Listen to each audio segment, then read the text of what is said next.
Jai Hind friends, let's start. Consider the following statement. In the first Lok Sabha, the single largest party in the opposition was Swatantra Party. ठीक है. Second statement है in the Lok Sabha, a leader of opposition was recognized for the first time in 1969 में. Third statement है in the Lok Sabha, if a party does not have minimum 75 members, its leader cannot be recognized as leader of opposition. ठीक है. तो देखो दोस्तों, यहाँ पर हमें पता है लीडर ऑफ अपोजिशन बनने के लिए 10% ऑफ टोटल स्ट्रेंथ, मतलब 545 में से 10% कितना होता है, तो वो होते हैं 55. मतलब यहाँ पर 50, मिनिमम 55 मेंबर्स चाहिए अगर आपको लीडर ऑफ अपोजिशन बनना है. तो थर्ड तो गलत है, फिर ये गलत, ये गया, आंसर है ऑप्शन नंबर बी. ठीक है. अब लीडर ऑफ अपोजिशन, देखो ये जो लीडर ऑफ अपोजिशन है ना, फिर इसे स्टेचुटरी रिकॉग्निशन कब मिला, ये भी पूछ सकते हैं. तो वो मिला 1977 में, जो एक्ट बना था उसी तहत लीडर ऑफ अपोजिशन को एक स्टेचुटरी स्टेटस मिल गया था. ठीक है. और फर्स्ट लोकसभा में सबसे, मतलब सिंगल लार्जेस्ट पार्टी कौन सी थी, वो थी कम्युनिस्ट पार्टी ऑफ इंडिया. ठीक है. जिन्हें 16 सीट्स मिले थे. ठीक. और सीपीआई किन्होंने, फाउंडिंग मेंबर कौन है, एम एन रॉय. अब next question. Which of the following leaf modification occurs in the desert area to inhabitate water loss? Select the correct answer. तो देखो, डेजर्ट में जो प्लांट्स ग्रोथ होते हैं ना, उन्हें क्या कहा जाता है, या फिर डेजर्ट एरिया में जो लीव्स रहते हैं उन्हें कहा जाता है एक्सोफाइटिस. एक्सोफाइटिस. और ठीक है. और इस जो लीव्स है ना, उन कौन कौन से इसमें मॉडिफिकेशन हुआ है, तो hard and vaccine leaves, tiny leaves, thorn instead of leaves. Okay. और एक और मॉडिफिकेशन हुआ है, उसका नाम है, जो हेयर्स रहते हैं ना, यस, और ये हेयर्स क्यों रहते हैं ट्री के ऊपर, टू रिड्यूस वाटर लॉस, या फिर to avoid avoid water loss. Okay. मतलब अवॉइड वाटर लॉस मतलब क्या होगा, यहाँ पर रिड्यूस होगा, क्या रिड्यूस होगा, इवेपोरेशन रिड्यूस होगा, इवेपोरेशन. ओके. तो ये चीजें याद रखना. तो इसका सही आंसर है option number D. Next question है अभी. As per the NSSO 17th round situation assignment survey of agriculture household, consider the following statement. ठीक है. ओके. तो देखो, ऑप्शन थर्ड से पढ़ेंगे. इन Kerala, a little over 60% of the agriculture household report to have received maximum income from sources other than agricultural activities. ठीक है. 60% house hold कौन ऐसे है कि जो receive maximum income income from sources other than agricultural activities. Okay. ठीक है. इसके बारे में देखते हैं. Out of the total agriculture household in the country, a little over 60% belonging to OBC. अभी देखो दोस्तों, हमें देखो कॉमन सेंस भी अगर यूज किया ना, तो गवर्नमेंट ने क्या कहा है, मैक्सिमम 50% से ज्यादा सुप्रीम कोर्ट ने कहा है कि रिजर्वेशन रहता नहीं है, और यहाँ पे क्या बोलते हैं 60%. मतलब ये तो हर हालत में गलत होगा. ठीक है. अभी सेकंड गलत है, तो ये गया और ये भी गया. आंसर है ऑप्शन नंबर सी. देखो, देखो ये क्वेश्चन अभी 2017 के करंट अफेयर का होगा. ठीक है. क्योंकि ये 2018 का क्वेश्चन पेपर है, बट ये जो थिंकिंग है ना, ये सीखने के लिए हमें ये क्वेश्चन सॉल्व करने हैं. ठीक है. अभी इसको थोड़ा एनालिसिस करेंगे. इसमें जो एससी कैटेगरी है, उन्हें एससी कैटेगरी के लिए 16%, एसटी कैटेगरी में है 13%, और ओबीसी में है 45%. ओके. अभी Rajasthan has the highest percentage share, तो ये सही बात है. इनके यहाँ पर 78% है. सेकंड नंबर पे है यूपी 74% के साथ, और थर्ड है मध्य प्रदेश 70% के साथ. ओके. तो अभी नेक्स्ट क्वेश्चन है। देखो, ये जो क्वेश्चंस है ना, इनसे हमें सिर्फ अप्रोच और थीम अंडरस्टैंडिंग करने हैं। ओके, तो ये बेसिक एम है हमारा इस तरह के क्वेश्चंस के साथ। अभी नेक्स्ट क्वेश्चन है, national green tribunal NGT different from the central pollution control board. NGT has been established by act, whereas the CPCB has been created by an executive order of the government. ठीक है, NGT green tribunal provides environmental justice and help reduce burden of litigation in the high court, whereas the CPCB promotes cleanliness of the streams well and aim to promote quality of air pollution, okay, air in the country। अभी देखो, M बता रहे हैं एक, और देखो CPCB के इसमें पोल्यूशन है, एयर पोल्यूशन भी एक टाइप का पोल्यूशन है, एनजीटी में ग्रीन इन्वायरमेंट रिलेटेड होगा, मतलब ये तो सही है। ठीक है, ये तो हर हालत में सही है। अभी बचा एनजीटी, तो एनजीटी एक स्टैट्यूटरी बॉडी है और सीपीसीबी भी स्टैट्यूटरी बॉडी है। ठीक है, और सीपीसीबी एनजीटी फॉर्म हुई है 2010 में।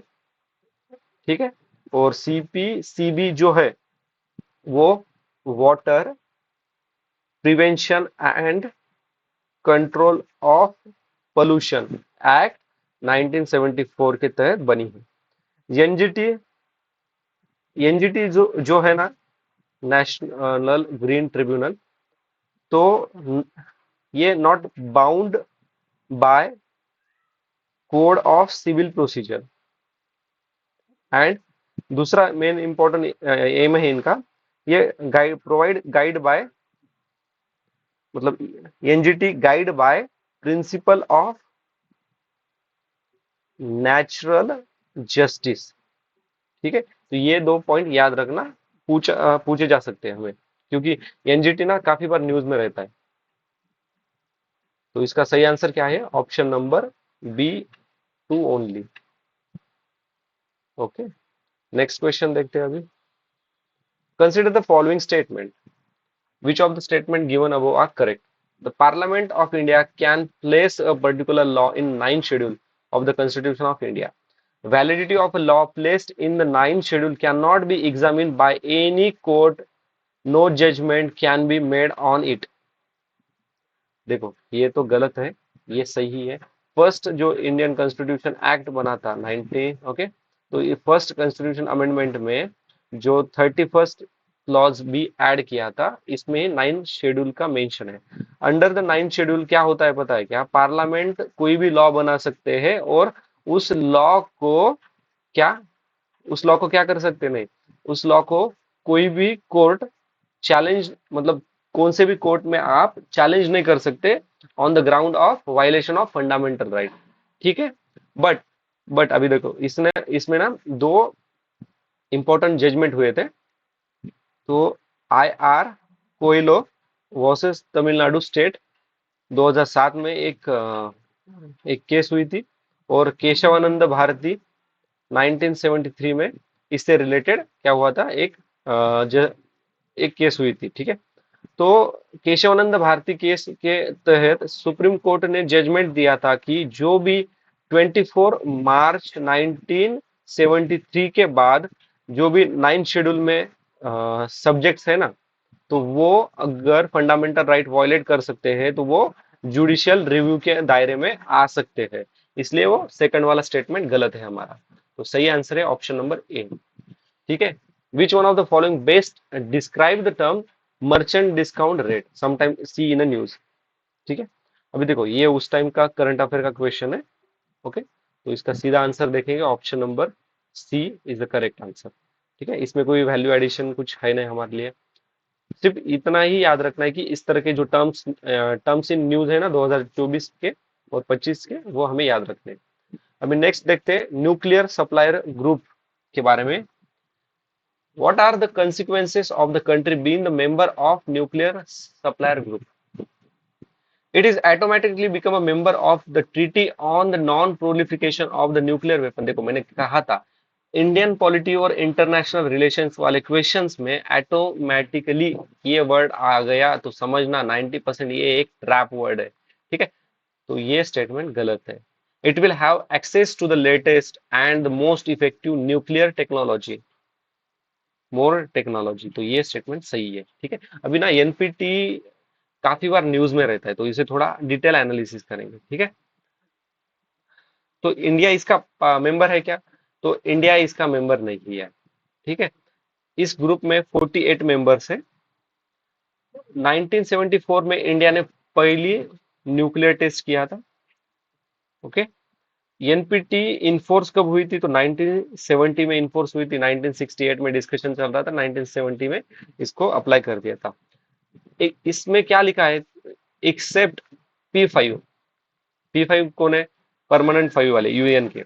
यूएसए, चाइना, रशिया, फ्रांस और यूके, ये 5 कंट्रीज छोड़ के बाकी कोई भी कंट्री ने अगर न्यूक्लियर वेपन बनाया तो वो, मतलब कोई भी, ये 5 कंट्री को छोड़ के कोई भी कंट्री न्यूक्लियर वेपन नहीं बना सकती, इस तरह से ये इसमें मेंशन किया था। तो इंडिया, फिर इजराइल, पाकिस्तान, इजराइल, पाकिस्तान, फिर नॉर्थ कोरिया, ये जो चार कंट्रीज है ना, तो इन्होंने इसको साइन भी नहीं किया हुआ, ठीक है, क्योंकि ये डिस्क्रिमिनेटरी है। ये सिर्फ 5 P5 जो कंट्रीज है ना, ये इनके पास ही पावर है कि न्यूक्लियर वेपन बनाने का, बाकी के कंट्रीज नहीं बना सकते, ठीक है। तो ये option A is the correct answer है इसका, ठीक है।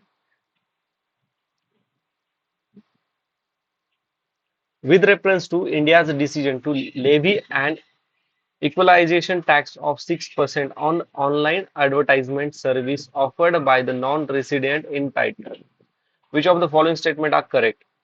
अभी ये 2017 के बजट पर बेस्ड क्वेश्चन है, ठीक है। तो हमें सिर्फ इंपॉर्टेंट पॉइंट याद रखना है। इक्वी ये जो टैक्स है ना, ये डायरेक्ट टैक्स है, 2016 में चालू हुआ था। और इनका intention, it is introduce as a part of income tax, नहीं, it is not part of it, ठीक है। इनका इंटेंशन का क्या था? इनका इंटेंशन था, intention of taxing digital transaction, and aim था taxing business to business transaction, okay. तो ये दोनों भी स्टेटमेंट इसके गलत है। ये जो इंफॉर्मेशन है वो याद रखना, बाकी कोई हमें इतना इंपॉर्टेंट है नहीं। अभी नेक्स्ट क्वेश्चन है, Fiscal Responsibility and Budget Management Review Committee has recommended a debt to GDP ratio 60% for the general combined government by 2023, comprises 40% for the central government and 20% for the state government, ठीक है। देखते हैं। The central government has domesticate liabilities of 21% GDP as compared to that of 49% GDP to the state government, ठीक है। As per the Constitution of India, it is mandatory for a state to take the central government consent for the raising any loans if the government own by outstanding liabilities to the latter। ये सही statement है। ये article कौन से article में mention है? तो ये आर्टिकल 293 सब क्लॉज 3 में मेंशन है। और अभी एक चीज याद रखना, ओके। थर्ड हमें पता है सही है, ये गया, अभी बचे ये इतने। आर्टिकल 293 सब क्लॉज 1 में मेंशन है state to borrow only from domestic domestic domestic sources, okay, domestic sources, ठीक है, डोमेस्टिक सोर्सेस, ओके। तो अभी देखो थर्ड तो सही है। अभी स्टेटमेंट 1 और 2 को ध्यान से देखो, यहाँ पे क्या बताया उन्होंने? 60%। अभी जस्ट नॉर्मल लॉजिक से अगर समझ लेना, तो सेंटर में आते हैं 40% और यहाँ पे 20%। जस्ट नॉर्मल ये करो, सेंटर में ज्यादा रहेगा क्योंकि सेंटर में क्या रहता है, ज्यादा पावर होती है, ओके। इस तरह के लॉजिक के साथ अगर सोचा ना, तो आपको समझ में आएगा फर्स्ट स्टेटमेंट सही है, ठीक है। अभी इतना याद रखो कि ये जो physical responsibility and budget management की जो कमेटी बैठी थी, उसके चेयरमैन थे NK सिंह, ठीक है, ओके।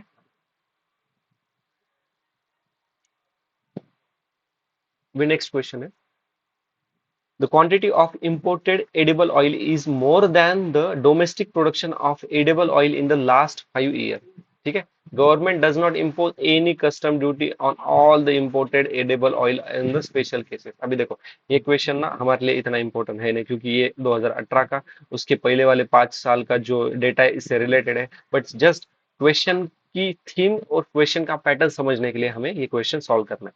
देखो, ये जो सेकंड ऑप्शन है कितना वेग बना है, गवर्नमेंट इंपोज ही नहीं करेगी कोई भी कस्टमर ड्यूटी, और भाई कुछ भी नहीं, ऐसा नहीं होता। ठीक है, तो दो तो गलत है, ये गया, ये भी गया। अभी एक देखो, quantity of imported edible oil is more than the domestic production, तो ये स्टेटमेंट सही है। ठीक है, तो answer A is the correct answer है इसका।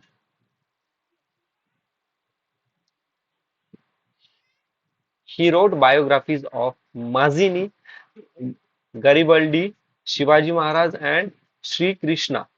Stay in America for some time and was also elected to the Central Assembly. He was. तो ये कौन थे? तो ये थे हमारे लाला लजपत राय। इन्होंने, अभी देखो, अरविंदो घोष से चालू करते। तो देखो, अलीपुर अलीपुर बॉम्ब केस में ये इन्वॉल्व थे। इन्होंने एक न्यूज़पेपर चालू किया था, उसका नाम है बंदे मातरम। उनका एक फेमस बुक है, new lamps for the old. ठीक है, बिपिन चंद्रपाल बिपिन चंद्रपाल इन्होंने बुक लिखे थे, जस्ट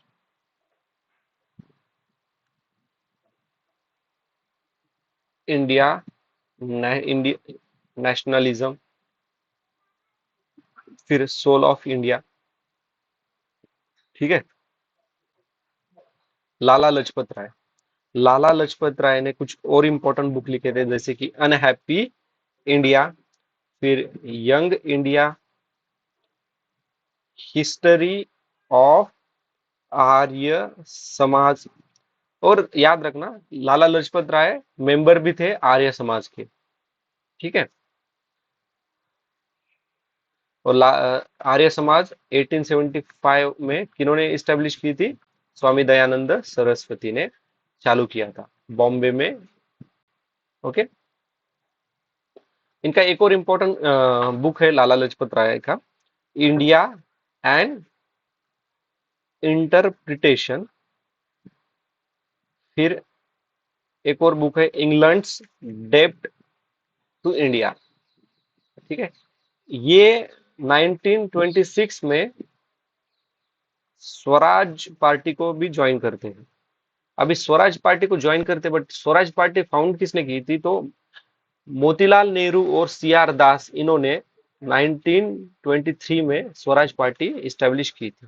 ठीक है, जब वो 1922 में चौरी चौरा इंसिडेंस हुआ था, इसके बाद में इन लोगों ने खुद की एक पार्टी बनाई थी। ओके, अभी नेक्स्ट क्वेश्चन है। अभी देखो, ये इतना एकदम सही क्वेश्चन बनाया एग्जामिनर ने। Aadhaar card can be used as a proof of citizen or domicile. Once issue Aadhaar card cannot be deactivated or omitted by the issuing authority. तो ये दोनों भी स्टेटमेंट गलत है। ठीक है, ओके, ये इशुइंग अथॉरिटी कौन है? UIADI, और ये एक स्टेचुटरी बॉडी है, और ये पूरा आधार कार्ड से रिलेटेड वर्किंग रहती है UIADI, और ये डीएक्टिव कर सकते हैं। ठीक है, अभी question number 13. Which of the following have shrunk immediately dry up in the recent past due to human activity? ठीक है, तो इसका सही आंसर है अरल सी। अरल सी एक सलाइन लेक है। ओके, सलाइन लेक है, और कहाँ पे है? तो देखो, अरल सी के नॉर्थ में है कजाकिस्तान, और साउथ में है उज्बेकिस्तान। अभी ब्लैक सी और लेक बैकाल के बारे में थोड़ी इंफॉर्मेशन लेंगे। Lake Baikal largest fresh water lake है रशिया का। ब्लैक सी कहाँ कहाँ पे, मतलब ब्लैक सी कौन कौन से कंट्रीज को बॉर्डर करता है? तो ये 6 कंट्री को बॉर्डर करता है। ये उसमें है रशिया, यूक्रेन, जॉर्जिया, तुर्की, फिर बल्गेरिया, रोमानिया। ठीक है। इस पर काफी ट्रिक्स भी है, आप गूगल पे सर्च करके जो आपको अच्छी लगी वो वाली ट्रिक्स से भी मतलब याद रख सकते हो। ठीक है।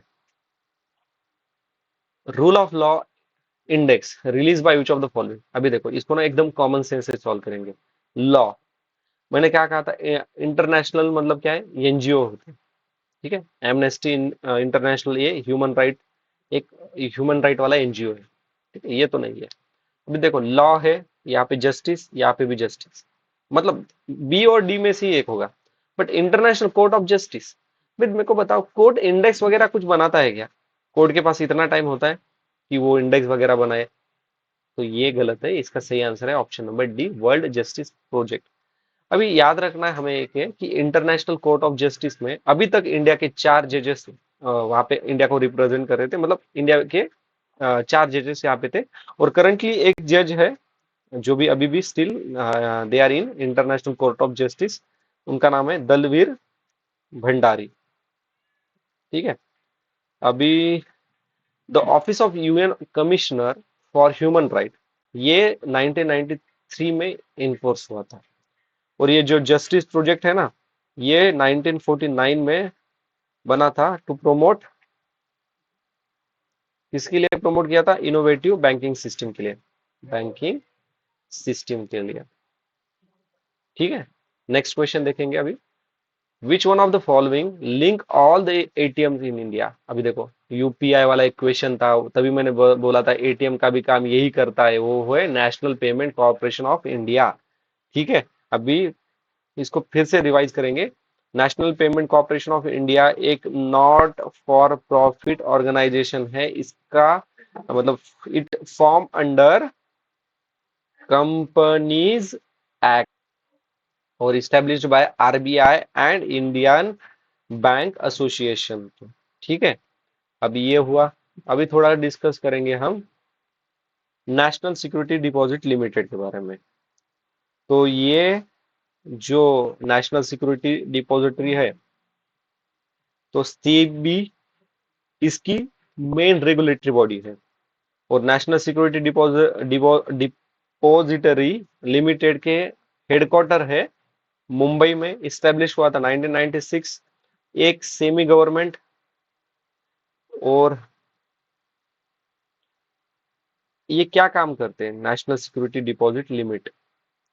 तो ये एक सब्सिडरी है नेशनल स्टॉक एक्सचेंज की। Okay. And electronic transaction demat account related भी यही देखते हैं। ठीक है। अभी आरबीआई के बारे में थोड़ा सा रिवाइज करेंगे। देखो आरबीआई इस्टेब्लिश हुई थी 1935 आरबीआई एक्ट से। बट आरबीआई इस्टेब्लिश करना कौन से कमेटी ने सजेस्ट किया था? तो उस कमेटी का नाम है हिल्टन यंग कमीशन। और ये नेशनलाइज हुई थी 1949 में। ठीक है। Capital adequate ratio CAR is the amount that bank has to maintain in the form of their own funds to offset any losses that bank incur if the account holder fail to repay dues। देखो ये 2015 में question आया था, हमने तब discuss किया था CAR के बारे में। ठीक है। और CAR decided by each individual bank, नहीं भाई, CAR decided by central bank. और सेंट्रल बैंक कौन सी है हमारी? आरबीआई। ओके। तो इसका वन करेक्ट है, सेकंड गलत, option A is the correct answer. अभी नेक्स्ट क्वेश्चन देखते हैं। आधार पे फिर से क्वेश्चन आया है। The identity platform Aadhaar provides open application program interference APS, what does it imply? It can be integrated into any electronic device, online authentication using Irish is possible. एक तो दो पॉसिबिलिटीज बता रहे हैं। और अगर आप आधार कार्ड बनाने गए होंगे तो आप वो आप हमारे आईज को भी स्कैन करता है, तो ये दोनों भी सही स्टेटमेंट है। Okay. Integrated with any electronic device, ये भी स्टेटमेंट सही है। तो इसका आंसर है ऑप्शन नंबर सी। ठीक है। तो देखो कभी भी कैन, पॉसिबल, पॉसिबल, ये जो वर्ड्स रहते हैं ना, ये पॉजिटिव वाले वर्ड्स रहते हैं, ठीक है। Next question. अच्छा ठीक है, ये very recently in which of the following countries has lakhs of people इधर suffering from famine acute malnutrition, तो ये वाली कंट्री है Yemen and South Sudan. Okay, ये उस टाइम का करंट अफेयर है। Regarding Wood's dispatch, which of the following statement are true? Grants in aid system was introduced. Establishment of university was recommended. English as a medium at all the level of education was recommended. All the level, भाई देखो मेरे को पता है 1 2 के बारे में तो मुझे पता नहीं कुछ, ठीक है, बट थर्ड तो 100% गलत होगा। ये क्या बता रहे हैं कि at all the level of education was recommended, English का यूज, नहीं भाई, नहीं, ये पॉसिबल ही नहीं है, ठीक है। एक्चुअली जो वुड्स डिस्पैच था ना, इन्होंने प्राइमरी जो एजुकेशन है वो वर्नाकुलर लैंग्वेज में देने के लिए क्या किया था, रिकमेंड किया था। ये स्टेटमेंट गलत है, अगर थर्ड को हटा दोगे तो आंसर पाओगे 1 और 2। Grant in aid system was introduce और यूनिवर्सिटी, कहाँ कहाँ पे यूनिवर्सिटीज स्टेब्लिश की थी, तो कोलकाता, मद्रास एंड बॉम्बे में, ठीक है। इन्होंने वुड्स डिस्पैच ने अबोलिश क्या किया था, तो इन्होंने अबोलिश किया था डाउनवर्ड फिल्ट्रेशन थ्योरी, ठीक है।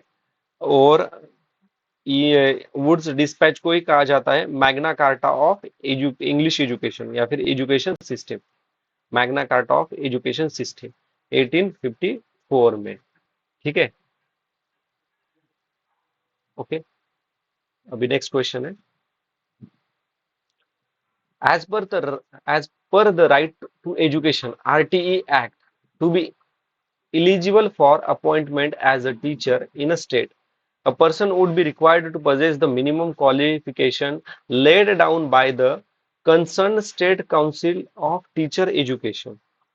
स्टेट काउंसिल, ठीक है, देखते हैं स्टेट है या फिर नेशनल है। As per the RTE Act for teaching primary classes, a candidate is required to pass a teacher eligibility test conduct in according with the National Council of Education guideline। Okay. In India, more than 90% of teaching education institute are directly under the state government। तो दोस्तों, ये state government नहीं है, ये private institute, ठीक है। 90% teacher private institute में, मतलब थर्ड तो गलत है। वन अभी बचे 1 2 और 2, मतलब 2 तो हर हालत में सही है।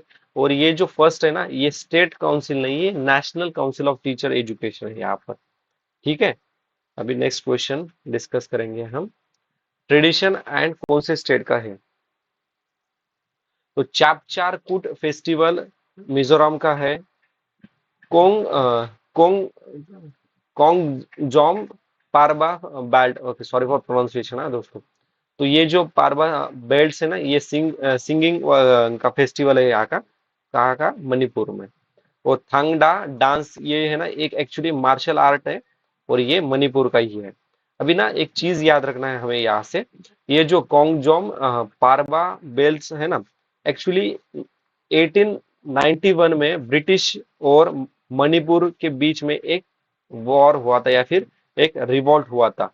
उस बैटल का नाम है battle of Khongjom, sorry for pronunciation. Okay, तो ये क्या हो, ये सेलिब्रेट करते हैं ये जो बैटल हुई थी ना, तो स्पिरिट ऑफ पेट्रोटिज्म की, देशभक्ति की जो भावना है ना, उसके बारे में वो सेलिब्रेट करते हैं ये त्योहार मना के, ठीक है। तो इसका सही आंसर है 1 और 2।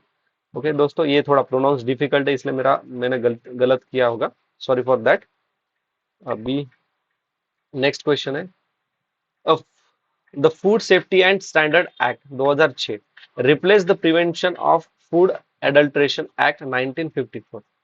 The food safety and standard authority of India FSSAI is under the charge of DG of Health Survey in the Union Ministry of Health and Family Welfare। अभी देखो, एक चीज को याद रखना, ठीक है। पहला स्टेटमेंट सही है, food safety and standard act replace किया था प्रिवेंटेशन ऑफ फूड एडल्ट्री। जो स्टेचुटरी बॉडी रहती है ना, तो ये एटोनोमस बॉडी रहती है और ये कोई डीजी के अंडर काम नहीं करती, तो ये स्टेटमेंट गलत है। ठीक है, ये एक फसाई एक स्टेचुटरी बॉडी है। ठीक है, और ये काम क्या करती है, तो ये फूड रेगुलेशन का काम करते हैं। फिर नो अडल्ट्रेशन है क्या उसके, उसका काम करती है, और ये under the food safety and standard act 2006 के तहत बनी थी, और ये ministry of health and family welfare के अंदर आती है। ठीक है, और और कुछ बचा है क्या?